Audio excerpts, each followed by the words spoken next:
homeschoolers. Welcome to our 2020-2021 kindergarten year-end review. We'll just tell you some of our favorites in our curriculum this year. We had a lot of curriculum, so these are just a few of our favorites. So we'll start with this phonics storybook. This we got off of Amazon. Love it. It goes in, gives you these word families.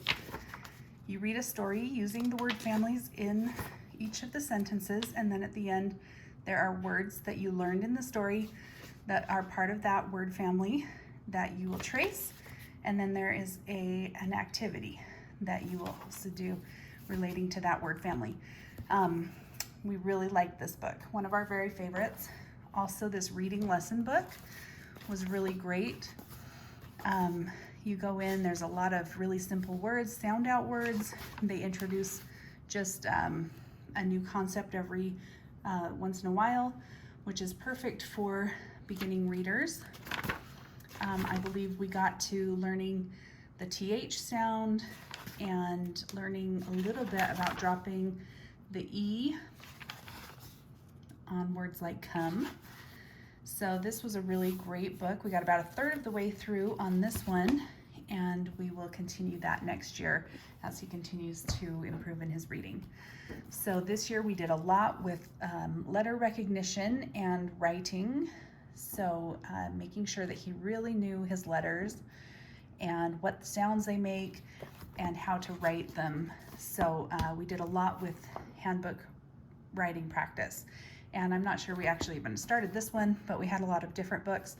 So lots of that this year for language arts. And then our other focus really was the reading. So we got these my first reading library from Usborne. And I love these first two readers. The first two have this section that the parent reads, and then they have this really simple section for the child.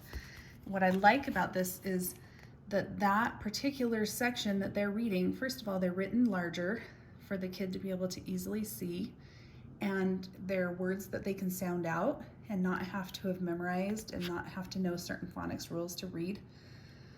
But it also only has a couple words, which I think is really important for beginning readers so they don't get frustrated and overwhelmed. So it's only these first two books that are that simple. I wish they had 20 of them that were that simple before they went on to these more complicated readers. So here you've got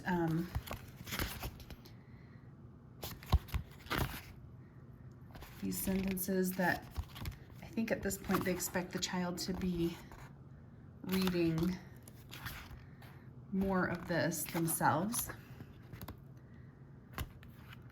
So, and then this is the last level that they have in this reader. Once again, they have longer sentences, more difficult words for them to read. But overall, we really like the stories in this set, really like these beginning readers. So even these ones that were a little bit more complicated than where he was at, we would just trade off every other sentence, or I would read and then just point out certain words for him to read so that he didn't get overwhelmed. And then we also really love these rhyming books, these phonics readers that they have. They're super fun to read. They're definitely higher level than where he was at this year. So once again, I would read it and just point to certain words that he would sound out and read to me.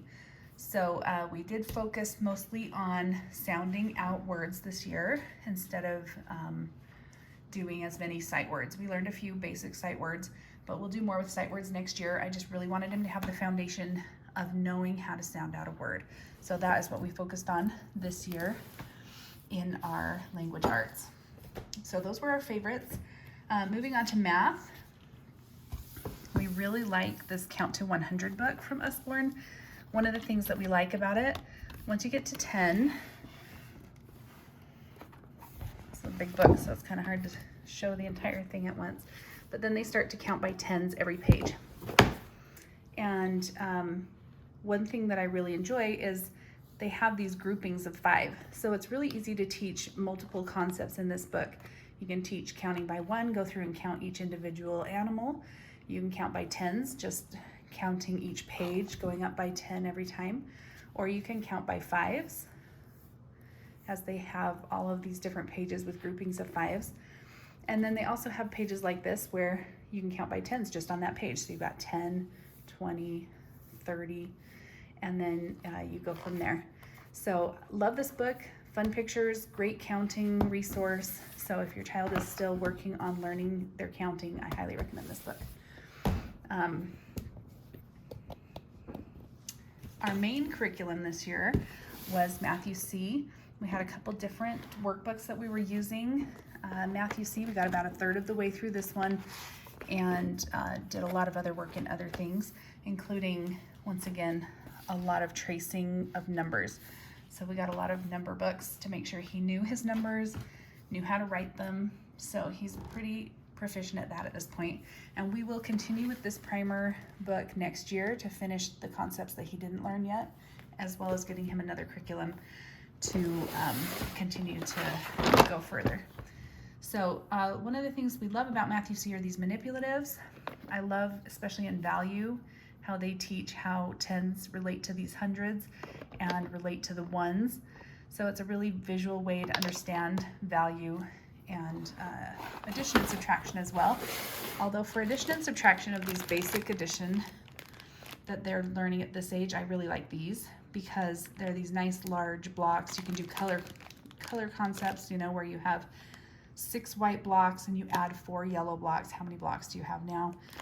So those were really great. We also really enjoyed using Legos for our math this year. And, you know, kids just love Legos. So it was a great way to be able to keep his interest. So we also got these couple of inexpensive books from Costco.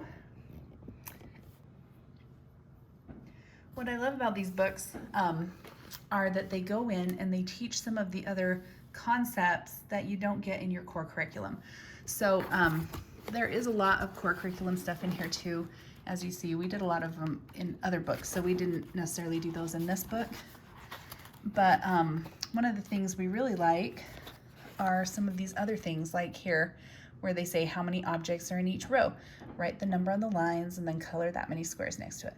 So that's really fun, but we also really like, they have pattern things, they have things that teach you how to think about grouping. So for example, they have one that says, which things do you put in the refrigerator? And you're gonna circle what foods belong in the refrigerator. And they say, what items would you need on a sunny day? And they have sunscreen and they have snow boots, and you figure out, you know, which things do I need if it's sunny versus if it's winter outside. And so just some of those concepts that are really good for kids to think about and learn, they have in these. Also a bunch of mazes, which my son loved. It was actually a really good way to get him to do his work. If I told him he could do a maze after he finished 3 work pages, then he would get to work doing his worksheets so that he could do a maze. So that was a great motivation for him. These geosticks, he really just loved playing with. You know, they did help him some with his shapes. He's pretty good at shapes already, but mostly they were just such a fun thing that we had to throw them into our favorites so that you knew that they were something that we really did enjoy. Also, we did money management this year. So instead of giving him snacks, we would give him a budget, and he would use that budget to be able to purchase the snacks that he wanted for the week, and anything that he decided not to purchase, he could keep that money and use it for other things at the end of the week. So it was a great way to teach them that snacks cost money, food costs money, and you have to think about what you're gonna do with your money. But it also was a great way to teach him what a dollar bill is, what a quarter is, what a nickel is, as he went in and we would give him pricing for different snacks and he would have to purchase them. So that was really great for him. That's pretty much our favorites in the math curriculum. Our health curriculum, we did a few different things, but my very favorite was this Be Positive book. I love this series. I think it has 6 different books teaching kids about mental health things. And this Be Positive one is my favorite because it teaches kids how to think positively. I mean, who doesn't want that, right? Especially for our young kids who sometimes have a hard time remembering to think on the positive side. I guess we all do, but It's also got coloring, which is really fun for kids. They love to be able to color and have something to do while they're learning. So that one is definitely a plus for me. I actually had been looking for years for something like this to teach self-esteem and positive thinking to kids. And when I found this book, I just love it. So highly recommend that. Now for science this year, we did a few different curriculum that we would read the text. And for my kindergartner, you know, listening to science text isn't always the most fun, especially if you're working with 7th and 8th graders as well who need to learn deeper concepts. So one of the things that was really fun for my kindergartner to be able to do was play with this molecule kit. So he was able to make a bunch of the different molecules that we were learning about, or just put them together for fun in whatever shape he wanted. So that was really great. Our other favorites are DIY Sci with Steve Spangler on Amazon Prime. And then on YouTube, there are 2 videos that we just love. One of them is the periodic table song, and the other is the noble gas song. So those were just super fun. We actually listened to them a number of times throughout the year. And then of course we had our kit with all of our experiments, and we did a lot of experiments. A lot of them we did just, you know, would watch Steve Spangler and get ideas from him and then do experiments from that. So science was fun this year. For history, we did Story of the World. I was worried it wasn't going to have a lot of information, but it ended up having just enough. It was great. I highly recommend getting this activity book to go with it.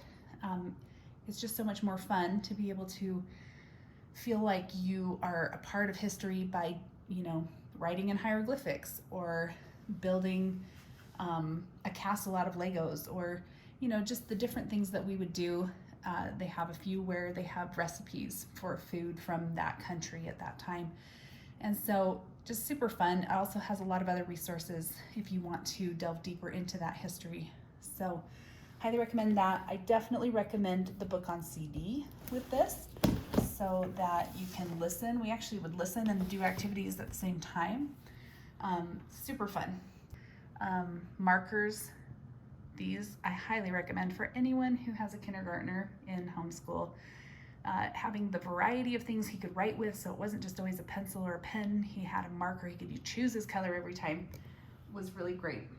And I highly recommend any of these. You can obviously add a lot of different curriculum to it as well, but these are definitely our favorites, and I would recommend them to anybody.